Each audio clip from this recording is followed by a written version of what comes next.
हरिओम दोस्तों, स्वागत है आपका free study bye Lodhi sir के यूट्यूब चैनल में। मैं कृपाल लोधी। दोस्तों, आज हम आपको लेकर के आए हैं जीके का बहुत ही इम्पोर्टेंट टॉपिक। आज हम आपको बताने वाले हैं भारत की प्रसिद्ध पुस्तकें और उनके दूसरी भाषा में अनुवादकर्ताओं के नाम। दोस्तों, आप किसी भी प्रकार के कॉम्पिटिटिव एग्जाम की तैयारी यदि कर रहे हैं तो आज का टॉपिक आपके लिए बहुत ही इंपॉर्टेंट होने वाला है। दोस्तों, यदि आप इस वीडियो में हमारे साथ अंत तक बने रहते हैं तो निश्चित रूप से आपसे ये सभी प्रश्न बड़ी आसानी से बन रहे होंगे। दोस्तों, यदि आप हमारे चैनल पर पहली बार आए हैं तो प्लीज इस चैनल को सब्सक्राइब कर लें, साथ में बेल आइकन पर क्लिक करें ताकि सबसे पहले नोटिफिकेशन आपको मिलता रहे। हम इसी प्रकार के इंपॉर्टेंट टॉपिक्स के वीडियोस आपके लिए लाते रहते हैं। आप हमारी प्लेलिस्ट में जाकर के maths, reasoning, GK, science, Hindi, शिक्षक भर्ती परीक्षा से रिलेटेड वीडियोस को देख सकते हैं। तो दोस्तों, बगैर देर किए हुए आइए प्रारंभ करते हैं आज का टॉपिक, प्रसिद्ध पुस्तकें और उनके अनुवादकर्ताओं के नाम। सबसे पहले देखते हैं। अब यहां से आपसे पूछा क्या जाता है, प्रश्न वैसा ही आता है कि भाई ऋग्वेद व यजुर्वेद का हिंदी में अनुवाद किसने किया, या कहेंगे रामायण का फारसी भाषा में अनुवाद निम्न में से किसने किया। ठीक है, या कहेंगे कि बदायूं ने क्या किया, तो प्रश्न में ऑप्शन होगा रामायण का फारसी भाषा में अनुवाद, इस टाइप से। ठीक है स्टूडेंट्स, तो पहला है ऋग्वेद व यजुर्वेद का हिंदी भाषा में अनुवाद किसने किया। चूंकि ये ऋग्वेद और यजुर्वेद ये संस्कृत भाषा में थे तो इनका हिंदी अनुवाद किसने किया, दयानंद सरस्वती। और वैसे भी आप कैसे याद रख सकते हो कि ऋग्वेद और यजुर्वेद, जैसे ऋग्वेद ये हिंदू धर्म की सबसे पवित्र पुस्तक है, तो वैसे ही हिंदू धर्म में दया भावना ज्यादा मानी जाती है, ऐसे भी आप याद रख सकते हो। या ऋग्वेद इसमें यजुर्वेद में सरस्वती जी का जिक्र भी किया गया है, तो ऐसे भी आप याद रख सकते हो कि ऋग्वेद व यजुर्वेद का हिंदी में अनुवाद किसने किया होगा, दयानंद सरस्वती। आई होप आप समझ गए होंगे। सेकंड देखते हैं स्टूडेंट्स, रामायण का फारसी भाषा में अनुवाद किसने किया, तो ये किया था रामायण का फारसी भाषा में अनुवाद बदायूं ने। किसने, बदायूनी ने। ठीक है, अब वैसे ही रामायण में आपने देखा होगा कि रामचंद्र जी को बहुत ऐसे याद रख लेना कि रामचंद्र जी को बदायूनी बहुत ही बदनाम करने की कोशिश उन्हें की गई, लेकिन बाद में सभी राक्षसों को फाड़ दिया उनने। ठीक है, जिनने भी उन्हें बदनाम करने की कोशिश की, रामचंद्र जी को जिनने बदनाम करने की कोशिश की, बाद में उन सभी राक्षसों को फाड़ दिया। किसने, रामचंद्र जी ने। ऐसे भी आप याद रख सकते हो कि रामायण का फारसी भाषा में अनुवाद किसके द्वारा किया गया, बदायूनी द्वारा। ठीक है स्टूडेंट्स, ट्रिक है याद करने की। थर्ड देखते हैं स्टूडेंट्स, महाभारत का फारसी भाषा में अनुवाद ये भी बदायूनी ने किया। और एक चीज ध्यान रखना, महाभारत का जो फारसी भाषा में अनुवाद किया है बदायूनी ने, तो इस बदायूनी की इस रचना को रज्मनामा कहा जाता है। याद रखना, रज्मनामा। वैसे ये यदि महाभारत, ऐसे याद रखना, यदि महाभारत में कौरव और पांडवों के बीच में राजीनामा हो जाता तब ये महाभारत युद्ध नहीं होता। ऐसे आप याद रख सकते हो कि महाभारत में राजीनामा नहीं हुआ, तो ऐसे याद रखना कि महाभारत का फारसी भाषा में अनुवाद किया था बदायूनी ने, और उस महाभारत को ही क्या कहते हैं, फारसी भाषा में जो अनुवाद किया उस पुस्तक को क्या कहा गया है, रज्मनामा। कई बार यहाँ रज्मनामा भी लिखा होता है। आई होप आप समझ गए होंगे। और कैसे भी आप याद रख सकते हो कि महाभारत में कर्ण थे, तो महाभारत में कर्ण थे वो कैसे थे, दानी। तो दा यहां से ले लो, नी यहां से ले लो, तो महाभारत में कर्ण बहुत ज्यादा दानी व्यक्ति थे। ऐसे भी आप याद रख सकते हो कि महाभारत का फारसी भाषा में अनुवाद बदायूनी ने किया होगा। आगे देखते स्टूडेंट्स, 4 नंबर पे है महाभारत का फारसी भाषा में अनुवाद। तो महाभारत का फारसी भाषा में अनुवाद किया गया था किसके द्वारा, दारा सिकोह के द्वारा। किसके द्वारा, दारा सिकोह।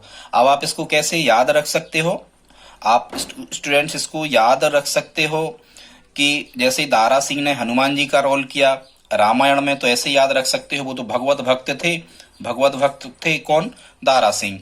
ठीक है, दारा सिंह कैसे थे, भगवत भक्त थे। ऐसे भी आप याद रख सकते हो कि भगवत गीता का फारसी भाषा में अनुवाद किसने किया, दारा सिकोह ने। और दारा सिंह ने वैसे ही कई पहलवानों को फाड़ दिया, ऐसे करके भी आप याद रख सकते हो। अगला देखते हैं स्टूडेंट्स, 5 नंबर पे लिखा है राजतरंगिणी। राजतरंगिणी का फारसी भाषा में अनुवाद किसने करवाया था, ये पूछा जाता है, तो जैनुल आबदीन ने करवाया था। जैनुल आबदीन, ये कश्मीर का अकबर इनको कहा जाता है। जैनुल आबदीन ने रास्तरंगिणी का फारसी भाषा में अनुवाद करवाया था। इसको आप कैसे याद रखोगे, ये यहाँ तो एक लिखा है राज, और ये कश्मीर का राजा भी जैनुल आबदीन को कहा जाता है। ऐसे आप याद रख सकते हो कि रास्तरंगिणी का फारसी भाषा में अनुवाद जैनुल आबदीन ने करवाया था। अगला देखते स्टूडेंट 6 नंबर पे है पंचतंत्र का फारसी भाषा में अनुवाद। ये स्टूडेंट्स हमने बहुत ही इंपॉर्टेंट फैक्ट लिए हैं, एग्जाम रिलेटिव हैं सभी के सभी। आपसे एग्जाम में निश्चित रूप से यहीं से प्रश्न पूछा जाता है। यदि वीडियो अच्छा लग रहा है तो आप कम से कम लाइक तो करते ही चलें। तो पंचतंत्र का फारसी भाषा में अनुवाद किसने किया? अबुल फजल ने। अब आप कैसे याद रख सकते हो? जो पंचतत्व होते हैं स्टूडेंट्स, जो पंचतत्व जिसमें मानव जन्म लेता है और उन्हीं पंचतत्वों में विलीन हो जाता है, तो उन पंचतत्वों में जल भी शामिल है। तो ऐसे आप याद रख सकते हो कि पंचतंत्र का फारसी भाषा में अनुवाद किसने किया होगा? तो यहाँ से पंचतत्व और यहाँ से जल ले लेना। तो पंचतंत्र का फारसी भाषा में अनुवाद अबुल फजल के द्वारा किया गया। स्टूडेंट 7 नंबर पे लिखा है उपनिषदों का फारसी भाषा में अनुवाद। तो उपनिषदों का फारसी भाषा में अनुवाद किसने करवाया? दारा सिकोह ने किया। करवाया नहीं, किया। उपनिषदों का फारसी भाषा में अनुवाद दारा सिकोह के द्वारा किया गया। तो इसको आप कैसे याद रखोगे स्टूडेंट? उपनिषद, जैसे आपने रामायण में देखा होगा कि जो निषाद राज थे जंगल में राजा, उनसे दारा सिंह भी मिले थे, मतलब हनुमान जी की भेंट निषाद राज से हुई थी। तो ऐसे याद रख सकते हो कि निषाद राज से दारा सिंह जी की भेंट करवा देना है, ठीक है। इसका मतलब होगा उपनिषदों का फारसी अनुवाद दारा सिकोह द्वारा किया गया। 8 नंबर पर देखते स्टूडेंट्स बाबरनामा का फारसी अनुवाद अब्दुल रहीम खाने खाना ने किया था। अब इसको आप कैसे याद रख सकते हो? अब्दुल रहीम खाने खाना वही अकबर के नवरत्नों में से एक थे और ये बाबर अकबर का दादा था। तो बाबरनामा का फारसी अनुवाद अब्दुल रहीम खाने खाना ने करवाया था। अब आपने देखा होगा अभी दिवाली का टाइम चल रहा है, ये बाबर नाम की एक मिठाई आती है और अपन को ऐसा मन करता है उसको खाने का मन करता है कि खाना में उसको हमें खाने का मन करता है। किसको? बाबर को। बाबर नाम की मिठाई को हमें खाने का मन करता है। ऐसे आप याद रख सकते हो बाबरनामा का, और ये है सब फारसी अनुवाद। बाबरनामा का फारसी अनुवाद अब्दुल रहीम खाने खाना द्वारा करवाया गया था। आगे देखते स्टूडेंट्स 9 नंबर पे है रामायण का अंग्रेजी में अनुवाद किसने किया? तो RTH ग्रिफिथ। वैसे ही आपको पता होना चाहिए स्टूडेंट्स कि जो रामायण है ये भारतीय ग्रंथों में सबसे ज्यादा ग्रोथ करने वाला है। तो ऐसे आप याद रख सकते हो कि रामायण भारतीय महाकाव्यों में सबसे ज्यादा ग्रोथ करने वाला ग्रंथ है। तो आप याद आ जाएगा कि रामायण का अंग्रेजी में अनुवाद RTH ग्रिफिथ, और ये इंग्लिश ही नेम है, अंग्रेजी साहित्यकार ही है ग्रिफिथ। ऐसे भी आप याद रख सकते हो, ठीक है। और वैसी जो रामायण रही है, भगवान राम, भगवान श्री राम उठते गिरते, ठीक है, और जीवन में आगे बढ़े कठिनाइयों का सामना करते हुए, ऐसे भी आप याद रख सकते हो। 10 नंबर पे है स्टूडेंट्स कि गीता का अंग्रेजी, भगवत गीता का अंग्रेजी में अनुवाद किसने किया? William Wilkins. किसने किया? William Wilkins. अब आप कैसे याद रखोगे स्टूडेंट कि जो भगवत गीता का डेली पाठ करते हैं उनको जो यम है ये परेशान नहीं करते। ऐसे भी आप याद रख लेना, भगवत गीता का जो पाठ करते हैं उनको यमराज परेशान नहीं करते, या भगवत गीता का जो पाठ करते हैं उनको यमराज का डर नहीं लगता। ऐसे आपको ध्यान आ जाएगा कि भगवत गीता का अंग्रेजी अनुवाद विलियम विल्किंस, और अंग्रेजी में अनुवाद यदि किया है तो इंग्लिश ही राइटर कोई होगा। तो देखो ये नाम से स्पष्ट हो रहा, विलियम विल्किंस।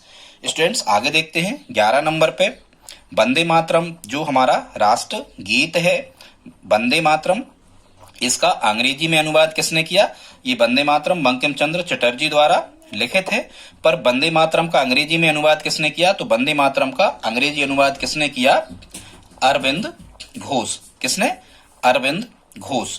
वैसे ही वंदे मातरम, मातरम मतलब जो माताएं होती हैं, वो वैसे ही उनका माताओं का जो मन होता है वो माताओं का मन अरविंद मतलब कमल के समान होता है, बिल्कुल ठीक है। माताओं का मन अरविंद मतलब होता है कमल, ये आपको याद होना चाहिए। कमल, अरविंद कमल का पर्यायवाची है।